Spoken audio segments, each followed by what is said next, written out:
이야기하는 사람들도 있었습니다. 그런데 이외로 많은 사람들이 극적인 변화를 경험한 삶에서 큰 만족을 느꼈다고 이야기합니다. 한때 사업의 실패로 굉장히 힘들었어요. 그런데 어느 날 극적인 재기에 성공한 거예요. 그때 그 기쁨이 너무나 컸다는 거죠. 중병에 걸렸어요. 병원에 갔더니 현대의학은 고칠 수가 없대요. 그런데 그 병이 나은 거예요. 그 극적인 순간 그는 너무 행복했대요. 그 외에도 죽음 직전에 구출받은 사람의 이야기든 극적인 변화를 경험한 사람들이 큰 만족을 느꼈다고 이야기합니다. 그런데 여러분, 혹시 그 찬란한 순간 그 이후의 이야기를 한번 생각해 본 적이 있습니까? 사업에 실패한 사람이 재기했습니다. 그러면 과연 그는 그 재기한 이후에 매일매일 행복했을까요? 중풍에 걸렸어요. 극적으로 나았어요. 그러면 그 사람이 건강한 삶으로 매일매일 즐겁고 기쁘기만 했을까요? 죽음 직전에 구출받은 그 사람이 매일매일 행복하기만 했을까요? 어쩌면 진짜 이야기는 그 이후의 이야기인지 몰라요. 그 변화의 순간 이후부터 시작되는 것인지 몰라요. 오늘 우리가 함께 나눌 말씀은 사울의 이야기예요. 우리가 계속 이 사울에 대해서 보고 있잖아요. 그가 누굽니까? 그리스도인들을 핍박하는데 누구보다도 열심인 사람이었어요. 그는 스데반의 순교 현장에도 있었어요. 다메섹에 있는 예수 믿는 사람들을 잡아오기 위해 살기등등한 마음으로 그것으로 달려갔던 사람이에요. 그런데 그가 다메섹 도상에서 누굴 만납니까? 그가 그토록 싫어하고 증오했던 예수님을 만나죠. 예수님을 만난 사울은 변화되었어요. 그리고 오늘 본문은 그 극적인 변화 직후의 이야기를 우리에게 들려주고 있습니다. 먼저 오늘 본문 20절을 보세요. 그가 주님을 만난 후 어떻게 했는가? 같이 한번 읽겠습니다. 즉시로 각 해당에서 예수가 하나님의 아들이심을 전파하니. 아멘. 자, 여기서 즉시로라는 단어가 뭐예요? 주체함 없이 곧바로라는 뜻입니다. 자, 사울이 다메섹 도상에서 주님을 만났죠. 이 만남은 그 개인에게 있어서 너무나 감동적인 만남이에요. 엄청난 영적인 체험이에요. 그런데 그 영적인 체험을 자기만의 간증으로 묻어두지 않았어요. 그는 그의 속에서 일어나는 변화, 그 성령의 역사는 그를 가만히 두지 않았어요. 그래서 어떻게 됩니까? 아무도 막을 수 없는 즉각적인 행동으로 나타나요. 그런데 그가 어디로 갑니까? 해당으로 간다는 거예요. 여러분, 이 해당이 어떤 곳입니까? 그 안에는 이 사울을 너무나 잘 아는 그의 동료들이 있었습니다. 즉 유대인들이 있었습니다. 그 유대인들이 어떤 사람들입니까? 이 사울과 똑같은 열심으로 예수를 믿는 사람들, 또한 예수를 반대하는 사람들이 눈을 번뜩이며 있었을 거예요. 다메섹에 있는 사람들은 예루살렘에서 사울이 오면 그 다메섹의 유대인들은 이 사울과 연합해서 다메섹에 있는 예수 믿는 사람들을 잡으려고, 그리고 그들을 박해하려고 기다리고 있었단 말이에요. 그런데 사울이 그들에게 무엇을 전합니까? 바로 예수가 하나님의 아들이심을 전파한 거예요. 여러분, 예수가 하나님의 아들이라는 이 고백은 뭡니까? 그 당시 유대인들이 유일신 신앙을 가졌어요. 그렇다면 이들의 입장에서 예수가 하나님의 아들이란 말은 신성모독이에요. 그리고 또 뭐라고 말합니까? 22절에 보면 예수를 그리스도라고 증언합니다. 여러분, 예수를 그리스도라고 선포했다는 건 뭐예요? 그들이 기다리던, 유대인들이 기다리던 그 메시아를 누가 죽였어요? 유대인들이 죽였잖아요. 그러면 자신들이 십자가에 못 박아 죽인 예수가 메시아라는 거예요. 그것을 누가 전합니까? 사울이 유대인들에게 전한 거죠. 여러분, 예수가 그리스도예요. 예수가 하나님의 아들이에요. 이것은 사울이 가장 싫어했던 복음의 심장이에요. 복음의 능력이에요. 그렇다면 여러분, 사울의 변화는 어떤 변화입니까? 여기서 우리는 이 사울의 변화를 한번 생각해 봐야 돼요. 사울의 변화는 단순한 감정의 변화가 아니에요. 예수님에 대한 시각이 바뀐 거예요. 예수님이 내 죄를 위하여 십자가에 죽으셨어. 3일 만에 부활하신 하나님의 아들임을 믿는 거예요. 여러분, 구원받은 증거가 많아요. 하지만 구원받은 증거 중에 가장 중요한 게 뭔 줄 아세요? 예수님에 대한 시각이 바뀐 거예요. 예수님이 4대 성인 중 한 사람이 아니에요. 그분은 나의 주, 나의 하나님이세요. 그래서 사울이 어떻게 합니까? 여기 사람들은 유대인들이죠. 유대인들이 듣기 싫어하는 그 예수가 하나님의 아들이요 그리스도라는 사실을 증거하는 거예요. 사울의 변화가 너무나 명백했기에 사울의 말을 들었던 사람들이 이제 뭐라고 말을 합니까? 21절에 보면 이렇게 말해요. 듣는 사람이 다 놀라서 뭐라고 말해요? 이 사람이 예루살렘에서 이 이름을 부르는 사람을 멸하려던 자가 아니냐. 여기 온 것도 그들을 결박하여 대제사장들에게 끌어가고자 함이 아니냐 하더라. 여러분, 사울이 예수 믿는 사람들을 잡으려고 다메섹에 왔는데 반대로 이제는 어떻게 말합니까? 예수가 하나님의 아들이요 그리스도라고 말하니까 그 말을 들은 사람들이 놀라고 있는 거예요. 여러분, 사울의 변화는 바로 그 말을 들었던 사람들이 놀라는 거예요. 한국 성서대학 총장이신 최정건 목사님이 계세요. 그분이 어릴 적에 예수를 믿었어요. 그런데 그 집에 어린 정건이만 예수를 믿었으니까 그의 어머니는 예수를 몰라요. 그런데 어린 정건이가 교회 갔다 집에 오면 그의 어머니가 이렇게 말했대요. 정건아, 나는 예수도 몰라. 내가 다니는 교회도 몰라. 그런데 너 보니까 뭐가 있는 것 같아. 여러분, 이것은 무엇을 의미합니까? 그의 아들 정건이가 예수님을 만나고 변화된 것을 누가 알아요? 엄마가 안 거예요. 주변 사람이 안 거예요. 여러분, 우리가 예수를 믿고 난 후에 변화된 것이 뭐예요? 예수님을 인격적으로 만나면 밥 먹을 때 뭐예요? 하나님께 기도하잖아요. 일용할 양식을 주신 하나님께 감사하잖아요. 그리고 주일날 어디 가요? 예배당 오잖아요. 그리고 무슨 일이 생겨요? 어려움이 생겨요. 기쁜 일도 생기고 어려운 일도 생겨요. 그때마다 우리는 뭐예요? 하나님께 기도하잖아요. 예수님을 만나면, 예수님에 대한 관점이 바뀌면 이런 변화가 나타난다는 거예요. 여러분, 이 변화는 어디에서 증명됩니까? 예수님에 대한 나의 시각이 바뀐 후에 나타나는 변화예요. 예수님을 나의 주님으로 온전히 고백하는 변화예요. 그래서 어떻게 됩니까? 내 생각과 내 계획과 내 고집을 좀 내려놓는 거예요. 그리고 내 삶의 모든 영역에서 주님의 다스림을 받기를 기도하는 거예요. 하나님, 내 뜻대로 하지 마시고 하나님의 뜻대로 하옵소서. 내 주여 뜻대로 나를 인도하여 주시옵소서. 기도하는 거예요. 더 나아가 어떻습니까? 이 예배를 마치고 여러분의 삶의 현장에서 예수님이 나의 주인이심을, 나의 주 하나님이심을 내 삶을 통해 보여주는 거죠. 또 그러려고 애를 쓰는 거예요. 여러분, 이것이 바로 예수를 만난 자의 변화입니다. 사울이 예수님에 대한 시각이 바뀌어 복음을 전하자 어떻게 됩니까? 많은 사람들이 놀랄 뿐만 아니라 그를 지지했던 사람들이 많이 나타났을까요? 그렇지 않은 것 같아요. 오히려 본문 23절에 보면 여러 날이 지남에 유대인들이 사울 죽이기를 공모하더니라고 기록되어 있어요. 여기서 여러 날은 계산할 수 없는 날들이란 뜻이 내포되어 있습니다. 이렇게 여러 날이 지나서 사울이 다시 다메섹으로 돌아옵니다. 그런데 거기는 어떤 사람들이 있습니까? 사울을 죽이기로 결심한 사람들이 사울을 기다리고 있었어요.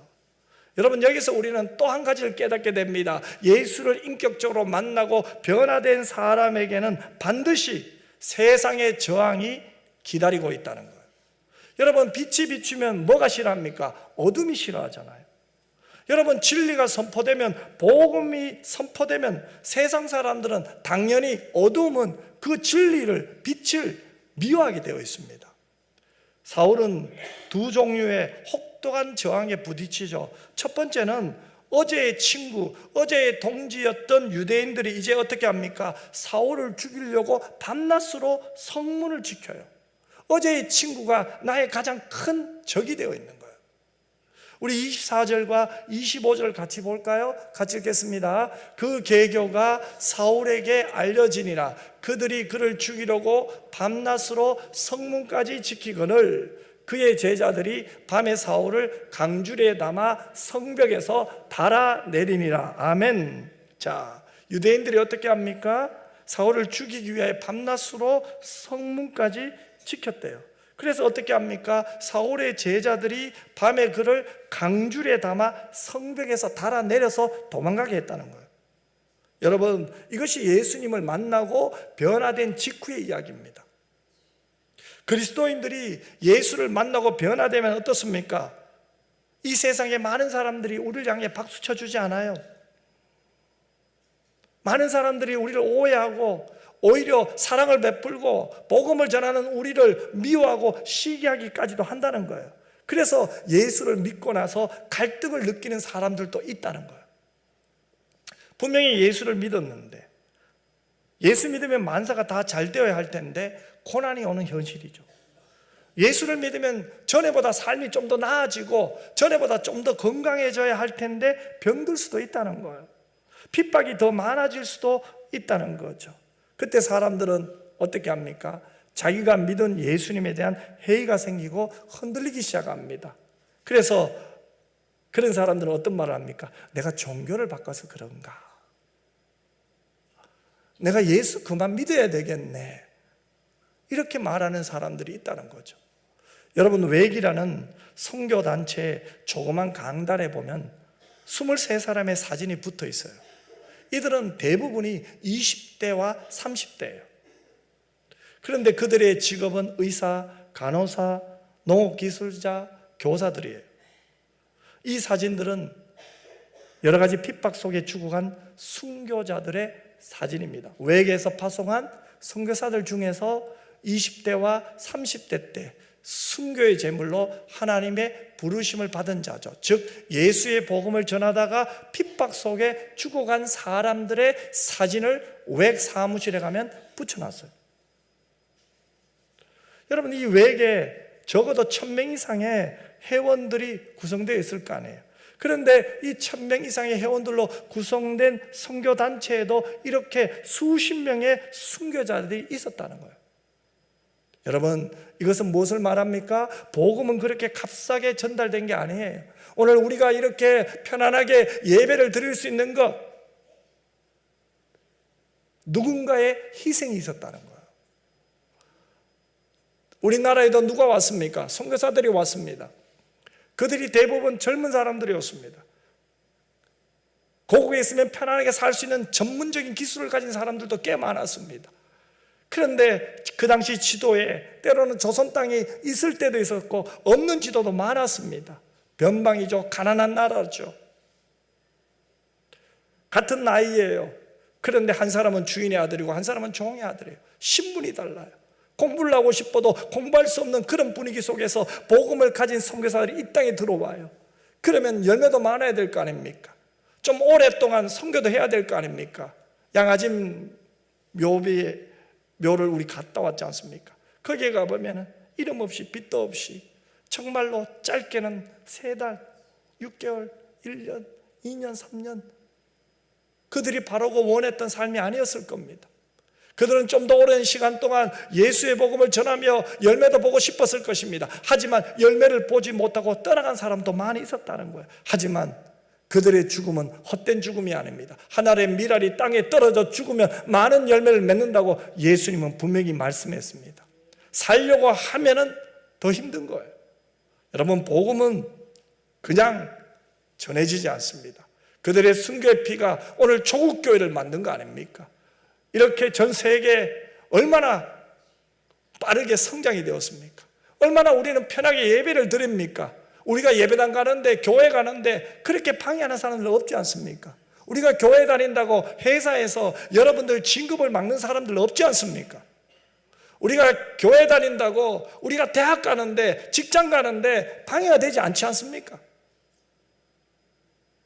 누구든지 예배당에 올 수 있어요.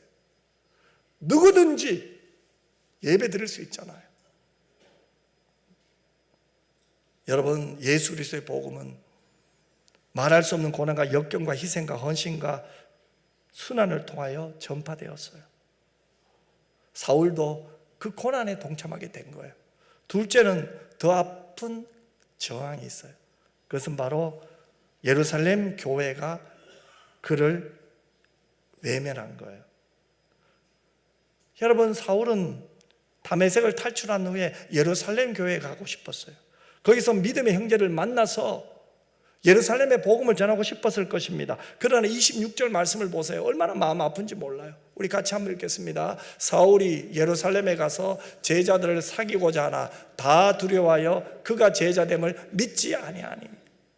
여러분, 여러 날이 지났다고 했어요. 많은 학자들은 몇 년이 지났다고 말하고 있어요. 그럼에도 불구하고 그가 여전히 예수 믿는 것을 예루살렘의 제자들은 믿지 않았다는 거예요. 어찌 보면 이해는 됩니다. 예루살렘 교회 입장에서 보세요. 사울이 누굽니까? 스데반 집사의 순교 현장에 서 있던 사람 아닙니까? 예수 믿는 사람들의 집에 들어가 남녀를 막론하고 끌어오게 가두던 사람 아닙니까? 어찌 보면 예루살렘 교인들 중에 사울 때문에 피해를 받은 사람이 있을 거예요. 남편이 옥에 갇혔어요. 아내가 핍박을 당했어요.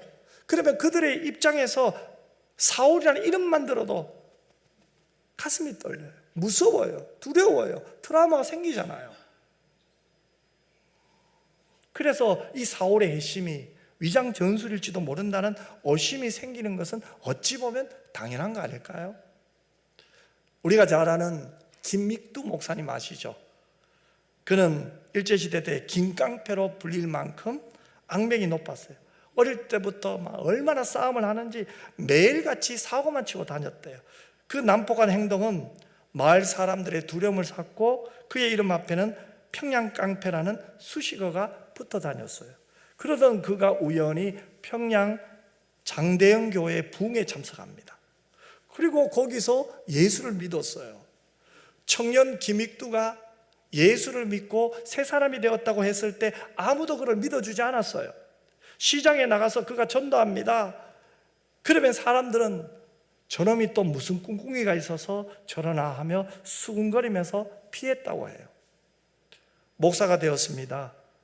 그는 김익두 사망이라는 부고장을 평양시내에 보냈대요.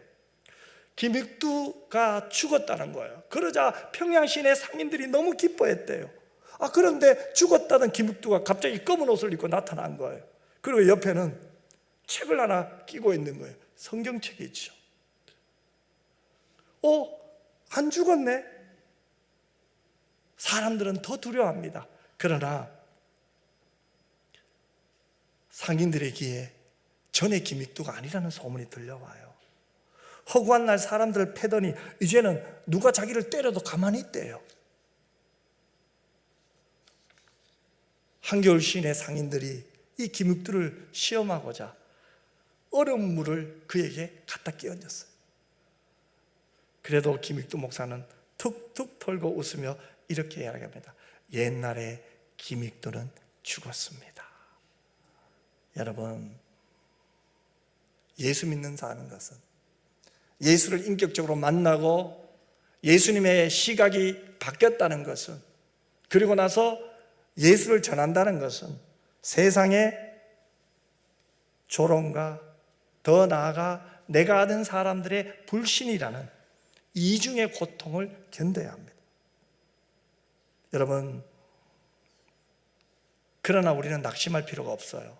하나님께서는 이 모든 아픔의 과정을 통해서 우리의 믿음을 더욱더 순결한 믿음으로, 정금 같은 믿음으로, 하나님의 사람으로 빚어 가신다는 거예요.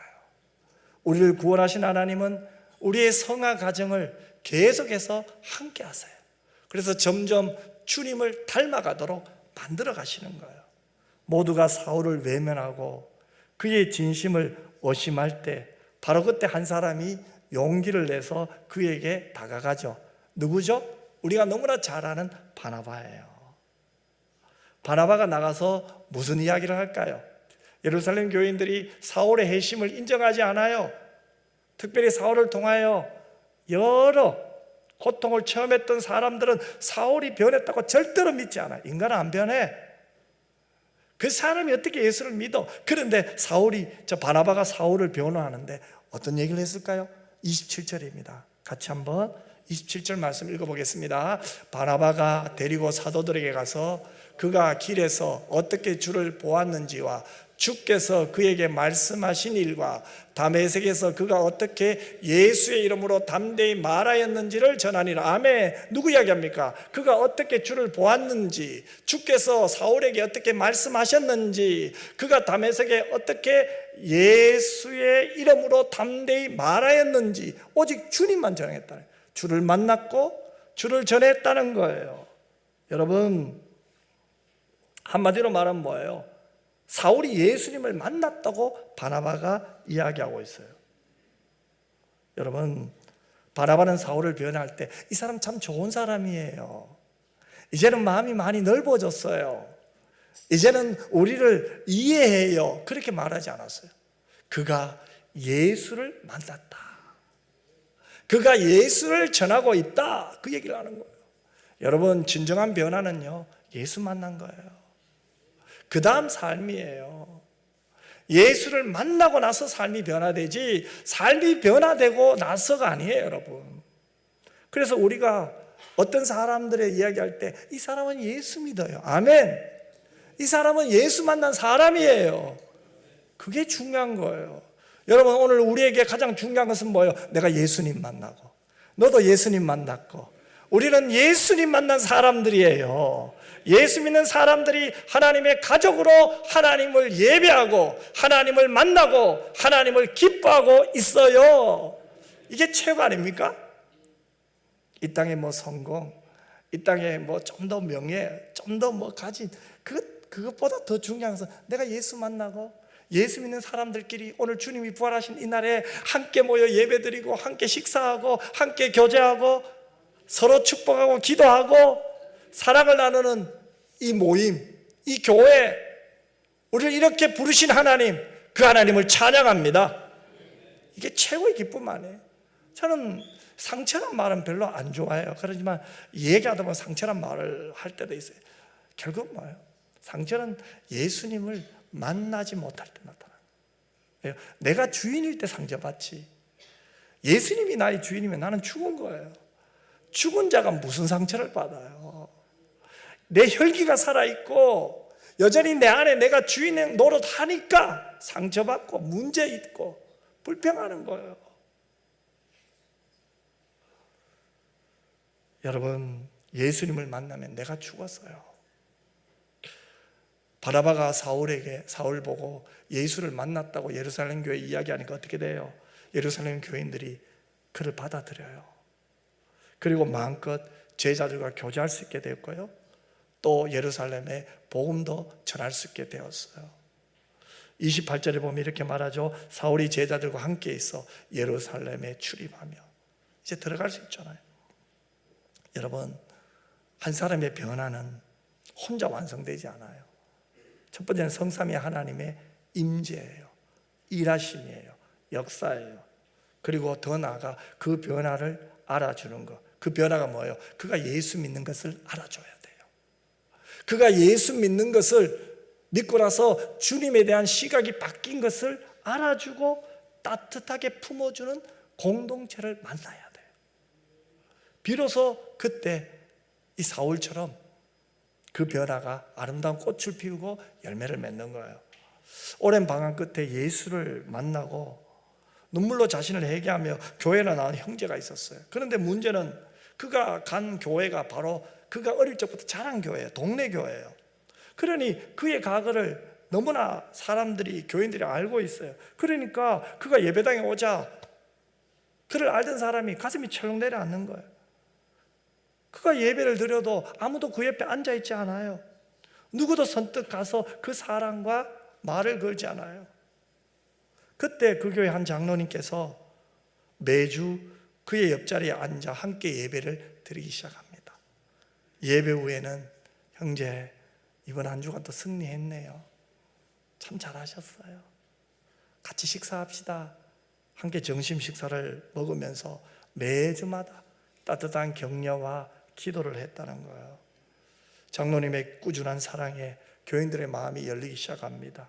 그리고 그 청년은 마침내 그 교회의 진정한 가족이 될 수 있었다는 이야기예요.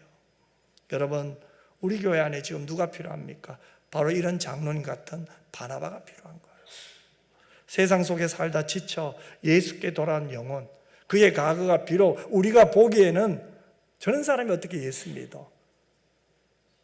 자기가 한 행동이 있는데 그 과거에 내 눈이 머물러 있어서 그 사람이 예수를 만나고 변화된 모습을 보지 못할 수도 있다는 거예요. 하지만 그때 누가 손 내밀어야 됩니까? 내가 손 내밀어야 돼. 저는 믿어요. 우리가 그런 바나바가 될 때 하나님이 주님의 몸된 교회 그 사람들을 사울 같은 사람을 보내주시는 거예요. 우리가 준비되지 않았는데 하나님 보내주지 않아요. 중요한 것은 나의 준비가 먼저예요. 교회는 세상의 경륜과 달라요. 성도의 마음밭이 준비가 돼야 돼요. 성도의 마음이 준비가 돼야 돼요. 교회가 준비가 돼야 돼요. 그래서 기도해야 돼요.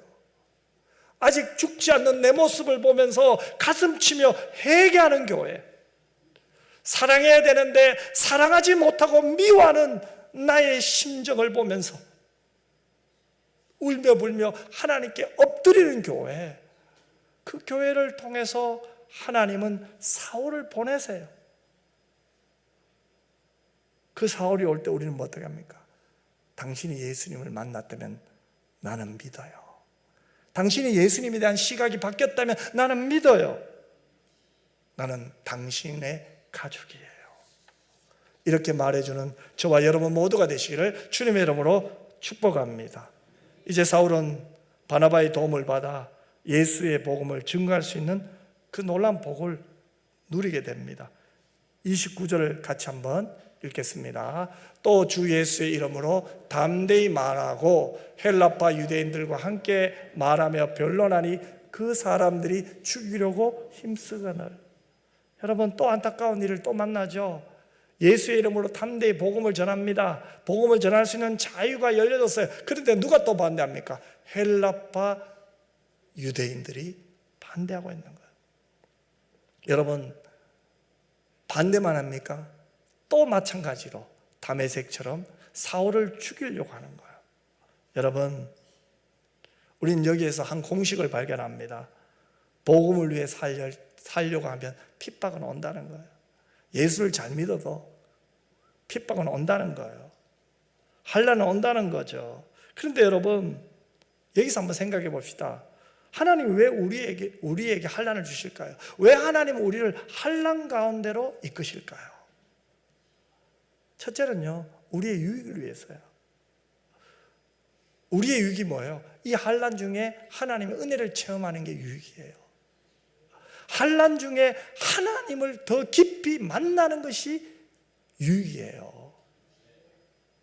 또 하나는 다른 사람의 유익을 위해서 고난과 환난이 필요해요.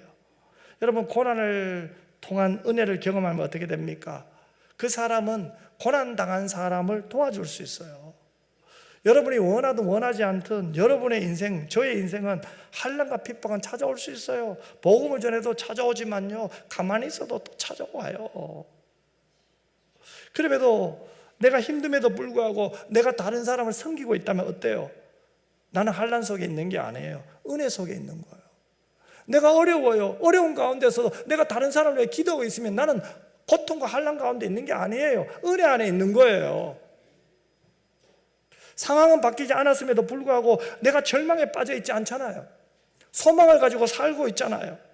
그래서 더 하나님의 하늘나라 위의 것을 소망하며 살게 하시는 은혜, 그게 은혜 아니에요? 그거 승리입니다, 여러분. 똑같은 환난을 받고 똑같은 절망 속에 있지만 승리를 경험하는 사람이 있어요. 은혜 안에 있는 자죠. 그래서 우리는 절망 속에서 은혜를 경험하고, 다메섹에서 복음을 전하다가 또 사람들이 나를 죽이려고 하고, 예루살렘에 복음을 전하려고 해도 헬라파 유대인이 또 나를 죽이려고 하지만 그 속에서 하나님의 은혜를 경험하는 사울은 행복한 거예요. 그래서 사울의 사명이 더 확고해지는 거예요. 그래서 어떻게 됩니까? 이방인들에게 또 복음을 전하러 가는 거 아닙니까? 하나님 나라는 확장되는 거예요. 사울은 예루살렘에서 복음을 전하다가 이제 또다시 생명의 위협을 받고 어디로 갑니까? 고향 다소로 갑니다. 어찌 보면은 사울의 인생을 볼 때는 실패한 것처럼 보여요. 고향 다소에서 예루살렘으로 유학 왔던 사람 아닙니까? 그런데 그가 다메섹에서 주님 만나고 난 후 예루살렘에서 복음 전하고 이제 다시 고향으로 돌아가요. 고향 사람들이 사울을 보고 뭐라고 말했을까요? 쫄딱 망해서 돌아왔네라고 말할 수 있잖아요. 어찌 보면은 고향 사람들의 입장에서 사울은 실패자입니다. 그러나 성경은 실패했다고 이야기하지 않아요. 놀라운 선언을 31절에 이렇게 말해요. 같이 읽고 마쳤으면 좋겠어요. 같이 읽겠습니다. 그리하여 온 유대와 갈릴리와 사마리아 교회가 평안하여 든든히 서가고 주를 경외함과 성령의 위로로 진행하여 수가 더 많아지니라. 아멘. 여러분, 사울의 고난이 무엇과 연결됩니까? 온 유대와 갈릴리와 사마리아 교회가 평안하대요. 복음이 유대와 갈릴리와 사마리아와 땅끝까지 전해지는 계기가 됐다는 거예요. 그뿐만 아니죠. 교회가 평안하며 든든히 서가는 거예요. 주를 경외함과 성령의 위로로 진행하여 수는 더 많아지는 거예요. 그러면 우리는 사울이 변화되고 난 이후의 이야기를 알게 되죠. 또 계속해서 우리는 이 이야기를 따라갈 거예요. 사울이 주님 만나고 그 이후에 어떻게 되는지 우리는 계속 보게 될 거예요. 결국은 누가 하십니까? 하나님이 하시는 거예요. 예수님이 부활하시고 난 후 승천하시기 전에 제자들이 하신 말씀이 결국은 누구를 통해서? 예수를 주로 시인하며 예수를 하나님의 아들로 믿고 있는 자들을 통하여 나타나고 있다는 거예요. 그 역사가 지금도 우리를 통하여 나타날 줄 믿습니다. 기도하겠습니다. 하나님, 오늘 우리는 사울이 변화되고 예수를 만나고 그 이후 이야기를 잠시 나눴습니다. 그는 변화되었지만 사람들은 그를 더 핍박했고, 그는 예수의 복음을 전했고 회심했지만 예루살렘 교회조차 그를 인정하지 않았습니다. 그 고난의 때 하나님은 바나바를 통하여 그가 주님을 만났다고 이야기했던 것처럼 오늘 우리 교회에 이 바나바들이 많아지게 하여 주옵시고, 핍박 속에도 사울처럼 복음 전하는 사람들이 점점 많아지게 하여 주옵소서. 우리가 준비될 때 하나님이 보내주실 자를 우리는 확신합니다. 주여, 우리가 이 가을에 더 기도하며 준비할 수 있도록 도와주시옵소서. 그 어떤 자도 예수 만나고 변화되어 새 사람 되어 하나님의 가족됨을 우리가 같이 한번 경험하게 하여 주옵소서. 예수님 이름으로 기도드리옵나이다. 아멘.